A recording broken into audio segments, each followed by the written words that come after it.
Hello friends, आज हम sale by sample और सेल बाय डिस्क्रिप्शन के बारे में पढ़ेंगे जो the sale of goods act 1930 के अंडर आता है।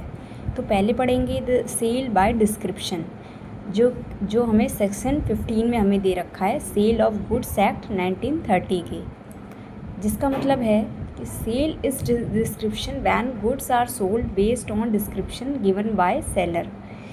इसका मतलब है कि जहाँ पर गुड्स जो हैं सोल्ड होते हैं बेस्ड होते हैं डिस्क्रिप्शन पे, और वो जो डिस्क्रिप्शन होता है वो सेलर के द्वारा दिया गया होता है। तो डिस्क्रिप्शन पे जो बेस्ड होते हैं गुड्स, जो गुड्स सोल्ड होते हैं और वो बेस्ड होते हैं डिस्क्रिप्शन पे जो सेलर के द्वारा गिवन होते हैं, तो उसे कहते हैं सेल बाय डिस्क्रिप्शन।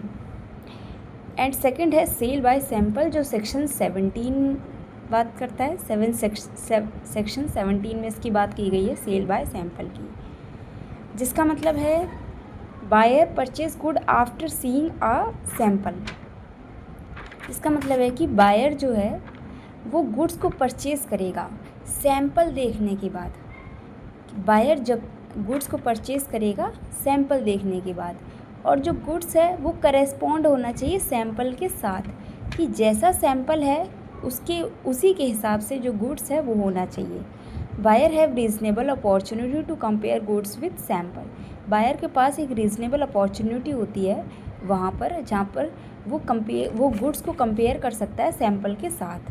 तो वो गुड्स को कंपेयर कर सकता है सैंपल के साथ, और जो गुड्स है वो must free from defect not visible in sample. जो गुड्स है वो फ्री होना चाहिए डिफेक्ट से, उस जो सैंपल में शो नहीं होना चाहिए कोई भी डिफेक्ट।